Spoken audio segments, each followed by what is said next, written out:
जय हिंद साथियों, मैं अली स्वागत करता हूं आपका फिर से आपके अपने YouTube channel short trick bye Ali sir में। हम जो रेलवे ग्रुप डी की परीक्षा हो रही है, जो हमारी आज स्टार्ट हो चुकी है, तो उसको ध्यान में रखते हुए यहाँ से रेलवे ग्रुप डी के 20 क्वेश्चनों का प्रैक्टिस सेट लगा रहे थे, जिसमें हमने 5 प्रैक्टिस सेट अभी तक कंप्लीट किए थे। आज मैं आपके सामने उपस्थित हुआ हूँ प्रैक्टिस सेट नंबर 6 लेकर। तो वीडियो शुरू करने से पहले अगर आप हमारे चैनल पर पहली बार आए हैं तो चैनल को सब्सक्राइब कर लें। वीडियो अच्छा लगे तो वीडियो को लाइक और शेयर भी जरूर करें। तो चलिए चलते हैं। जो आपका छठा प्रैक्टिस सेट है आपके सामने स्क्रीन पर है। जो हमारा 61वें नंबर का सवाल है, यह है त्रिपिटक धर्म ग्रंथ का संबंध किस धर्म से है। Option A Hindu, option B Jain, option C Parsi और ऑप्शन डी बौद्ध धर्म।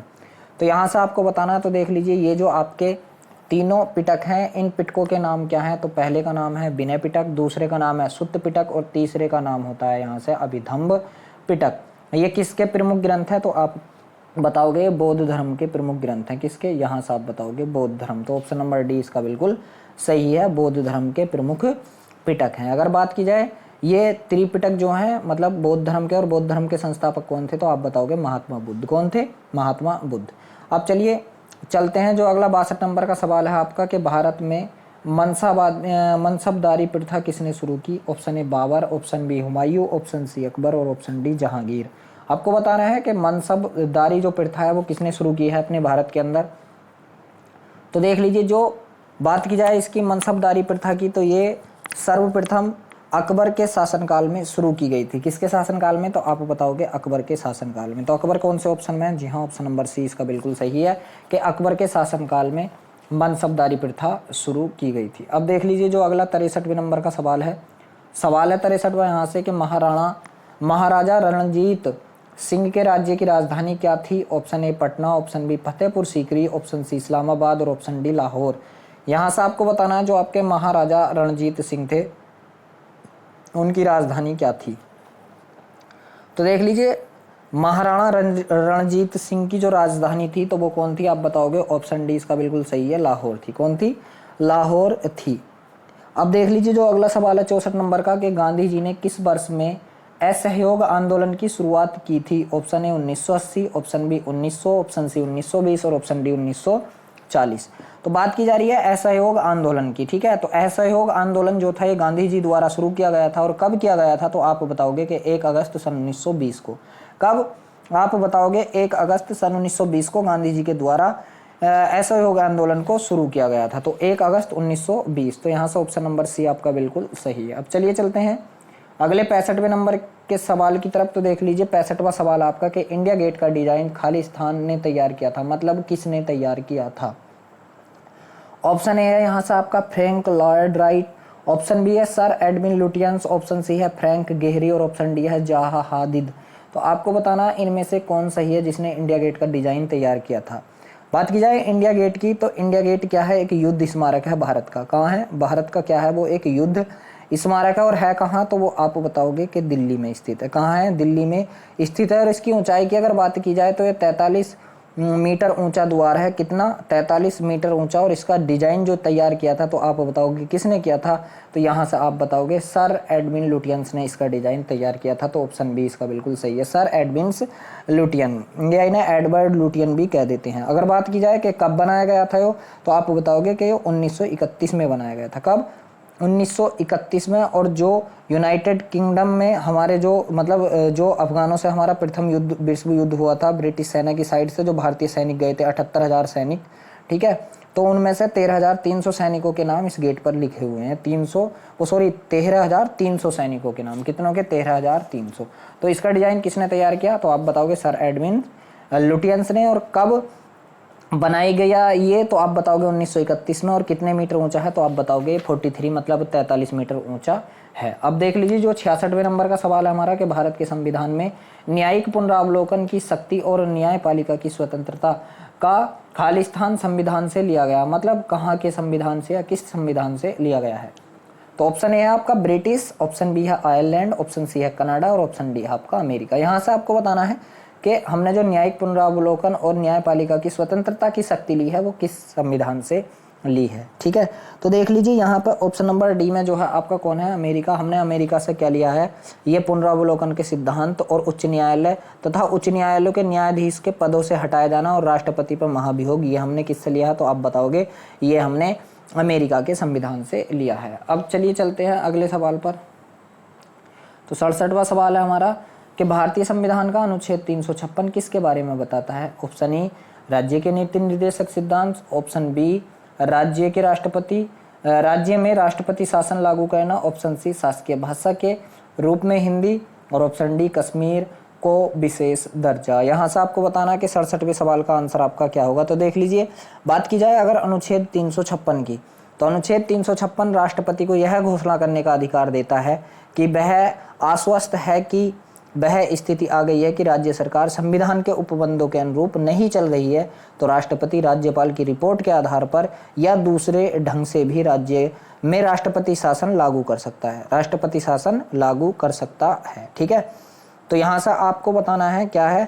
और एक चीज़ और ध्यान रखनी कि संविधान के भाग 18 में जो अनुच्छेद 352 से 360 तक है उसमें आपातकालीन उपबंध हैं। ये आपको ध्यान रखना कि 352 से अगर 360 तक कोई चीज़ आ जाए, तो ये तो 56 है, तो आपको क्या याद रखना, बस आपातकालीन उपबंध उसमें लागू, या आपातकालीन उपबंध कह दो या राष्ट्रपति शासन कह दो। तो यहाँ से जो आपका 67वां सवाल है, इसका आंसर आपके का कौन बन चुका है, आप बताओगे ऑप्शन नंबर बी इसका बिल्कुल सही जवाब है। ऑप्शन नंबर बी, राज्य में राष्ट्रपति शासन लागू करना। अब देख लीजिए जो 68वां सवाल है कि हमारे देश में शिक्षा का अधिकार एक खाली स्थान अधिकार है। आपको बताना कैसा अधिकार है ये शिक्षा का जो अधिकार है, राजनीतिक अधिकार, ऑप्शन बी मूलभूत अधिकार, ऑप्शन सी सामाजिक अधिकार, और ऑप्शन डी आपका विधिक अधिकार। तो 68वां सवाल जो है इसका आंसर आपको बताना है। तो देख लीजिए जो हमारा 86वां संविधान संशोधन हुआ था, ठीक है, तो उसके द्वारा जो हमारी प्रारंभिक शिक्षा को मूल अधिकार बनाया गया था। ठीक है, प्रारंभिक शिक्षा को, इसके अंतर्गत जो अनुच्छेद हमारा 21 का है, तो इसमें घोषणा की गई थी कि 6 से 14 वर्ष की उम्र के बच्चों को निःशुल्क एवं अनिवार्य शिक्षा प्रदान की जाएगी। ठीक है, निःशुल्क एवं अनिवार्य शिक्षा प्रदान की जाएगी। तो यहाँ से आपका देख लीजिए क्या है, मूल अधिकार है। ये क्या हमारा मूल अधिकार, तो ऑप्शन नंबर बी बिल्कुल सही है। किस संविधान ने कही थी, तो हमारा 86वां संविधान संशोधन कही थी। ठीक है, अब देख लीजिए जो आपका अगला सवाल है 69 नंबर का, क्या है सवाल है 69वां है ये कि राष्ट्रपति और उपराष्ट्रपति की अनुपस्थिति में राष्ट्रपति के कार्यों का निर्वहन कौन करता है। ये सवाल शायद पिछले भी किसी प्रैक्टिस सेट में आया था। ठीक है, वहाँ पे भी हमने बताया था। तो देख लीजिए ऑप्शन ए है नियंत्रक एवं महालेखा परीक्षक, ऑप्शन बी है महाधिवक्ता, ऑप्शन सी है आपका भारत के मुख्य न्यायाधीश, और ऑप्शन डी है आपका अटॉर्नी जनरल। तो देख लीजिए 69वां सवाल शायद एक आध बार हम पीछे भी फेस कर चुके हैं। ठीक है, चलिए फिर भी देखते हैं। तो देख लीजिए अनुच्छेद अगर 65 की बात की जाए यहाँ से, तो अनुच्छेद 65 के अनुसार यदि मृत्यु, त्यागपत्र अथवा हटाए जाने की स्थिति में राष्ट्रपति का पद रिक्त हो तो पद का कार्यभार उपराष्ट्रपति संभालेगा। ठीक है, कब कब, मृत्यु, त्यागपत्र और हटाए जाने की स्थिति में अगर राष्ट्रपति का पद रिक्त हो तो उसका कार्यभार उपराष्ट्रपति संभालेगा, तथा यदि किन्हीं कारणों से उपराष्ट्रपति भी उपलब्ध न हो तो उच्चतम न्यायालय का मुख्य न्यायाधीश या उसकी अनुपस्थिति रहने की दशा में भी, तो ध्यान रखना अगर मुख्य न्यायाधीश भी ना हो तब क्या करेंगे, उसी न्यायालय के वरिष्ठतम न्यायाधीश जो उस समय उपबंध हो राष्ट्रपति के कृत्यों का संपादन करेगा। ठीक है, तो यहाँ से कौन है आप बताओगे, भारत के मुख्य न्यायाधीश, और ये भी ना हो तो वरिष्ठतम न्यायाधीश किसका, भारत के मुख्यालय का, उच्चतम न्यायालय का। ठीक है, अब देख लीजिए 70वां सवाल है आपका कि लोकसभा के सदस्यों का कार्यकाल कितने वर्ष का होता है। Option 11, option B 9, option C 7 और ऑप्शन डी है आपका 5। तो 70वें सवाल का आंसर बताइए। तो यहाँ से आपको ध्यान रखना है कि जो 70वां सवाल है हमारा, तो भारतीय संविधान के अनुसार लोकसभा सदस्य का कार्यकाल कितने वर्ष का होता है, आप बताओगे 5 वर्ष का। ऑप्शन नंबर डी बिल्कुल सही है। अब देख लीजिए जो 71वां सवाल है कि सबसे गर्म ग्रह का नाम बताइए, सबसे गर्म ग्रह। अब यहाँ से आपका ऑप्शन नंबर ए है बुध, ऑप्शन बी है आपका शुक्र, ऑप्शन सी है आपका नेपच्यून, ऑप्शन डी है आपका मंगल। आपको बताना है कौन सा यहाँ से सबसे गर्म ग्रह है। तो जो 71 नंबर का सवाल है आपका, अगर बात की जाए कि सौरमंडल के सबसे गर्म ग्रह की बात की जाए तो सौरमंडल का सबसे गर्म ग्रह होता है आपका शुक्र। किस ऑप्शन में, आप बताओगे ऑप्शन नंबर बी बिल्कुल सही है। ऑप्शन नंबर बी बिल्कुल सही है। अगर बात की जाए कि इसका तापमान कितना होता है, तो आप बताओगे इसका तापमान होता है 335 डिग्री। कितना होता है, 335 डिग्री। ठीक है, 35 डिग्री। अब देख 335 नहीं, सॉरी 735, कितना, मैं 335 बोल रहा हूँ, 735 होता है। अब चलिए अगले सवाल पे चलते हैं। 72वां सवाल है हमारा कि किस देश के साथ भारत की सबसे लंबी अंतर्राष्ट्रीय सीमा लगी हुई है? Option A Nepal, option B Pakistan, option C चीन, ऑप्शन डी बांग्लादेश। तो यहाँ से जो 72वां सवाल है इसका आंसर बताना है आपको। तो ध्यान रखना है कि जो हमारा भारत है इसकी जो सबसे ज़्यादा सीमा लगी हुई है वो बांग्लादेश के साथ लगी हुई है। किसके साथ है आप बताओगे? बांग्लादेश के, क्योंकि बांग्लादेश के 3 साइड हमारा भारत है, 3 साइड क्या है? हमारा भारत है। अब देख लीजिए अगला जो 73वां सवाल है कि निम्नलिखित राज्यों में से किसमें सबसे कम साक्षरता दर है? Option A Kerala, option B Rajasthan, option C Bihar और ऑप्शन डी आपका महाराष्ट्र। तो आपको बताना है कि इनमें से सबसे कम साक्षरता दर किसकी है 73वें सवाल की। अगर बात की जाए तो देख लीजिए, अगर यहाँ से सबसे कम साक्षरता की बात की जाए तो सबसे कम साक्षरता है आपके बिहार की। कितनी है आप बताओगे? 61.80%। तो यहाँ से कौन आ गया? बिहार। कितनी है बिहार की? 61.80%। ठीक है। और सबसे ज़्यादा की अगर बात की जाए तो सबसे ज़्यादा है हमारे केरल की। और केरल की कितनी? तो आप बताओगे 94% साक्षरता है केरल में, 94%। ठीक है। अब चलते हैं अगले सवाल की तरफ जो हमारा 73वां सवाल है। तो यहाँ से देख लीजिए 73वें सवाल की तरफ चलते हैं हम। 73 तो हो गया हमारा, 74वें सवाल की तरफ चलते हैं। तो देख लीजिए 74वां जो सवाल है आपके सामने है।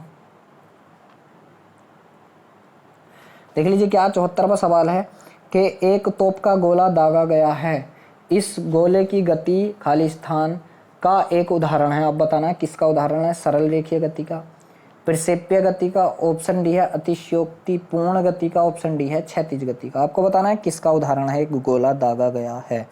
तो जो आपका 74वां सवाल है अगर इसकी बात की जाए तो यहाँ से आपका जो आंसर होगा ऑप्शन नंबर बी बिल्कुल सही होगा, प्रक्षेपीय गति का उदाहरण होगा। किसका? प्रक्षेपीय गति का उदाहरण होगा। 75वां सवाल है आपका, पानी का रासायनिक सूत्र क्या होता है? पानी का रासायनिक सूत्र क्या होता है? बहुत ही सीधा साधा सवाल है। तो यहाँ से आप बताओगे कि पानी का अगर रासायनिक सूत्र की बात की जाए तो H2O होता है। क्या होता है? H2O। ऑप्शन नंबर डी इसका बिल्कुल सही है कि H2O होता है। ठीक है। अब देख लीजिए जो अगला, अगर पानी के मतलब हम अगर पानी का pH मान ज्ञात करें तो वो 7 होता है। ठीक है।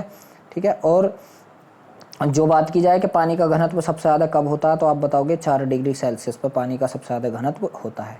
अब देख लीजिए जो 76वां सवाल है आपका। तो यहाँ से 76वां सवाल है कि कमरे के तापमान पर कौन सी धातु तरल अवस्था में बनी रहती है? कमरे के ताप पर कौन सी धातु तरल अवस्था में बनी रहती है? ऑप्शन ए पारद, option B platinum, option C सीसा, ऑप्शन डी जिंक। यहाँ से आपको बताना है जो 76 नंबर का सवाल है तो आप बताओगे, अगर 76 नंबर के सवाल की बात कही जाए कि कमरे के ताप पर कौन सी धातु तरल अवस्था में बनी रहती है तो पारद मतलब पारा जो होता है वो हमारा कमरे के ताप पर भी जिस अवस्था में मतलब तरल अवस्था में ही बना रहता है। तो इसका आंसर क्या आ चुका आप बताओगे? ऑप्शन नंबर ए बिल्कुल सही है। अब देख लीजिए जो 77वां सवाल है आपका कि मानव मूत्र का रंग पीला किसकी वजह से होता है? आपको बताना पित्त नमक, option B cholesterol, option C lymph, option D जो है आपका यूरोक्रोम।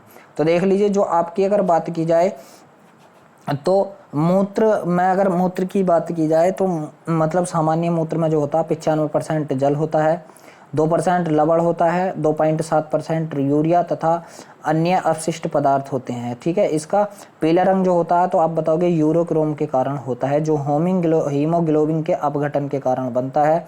ठीक है। सामान्य मूत्र हल्का होता है जिसका pH मान 6 होता है और ये अम्लीय होता है। क्या होता है? ये अम्लीय होता है। तो किसके कारण होता है तो आप बताओगे यूरोक्रोम के कारण मूत्र का रंग पीला होता है। अब चलिए चलते हैं 78वें सवाल की तरफ।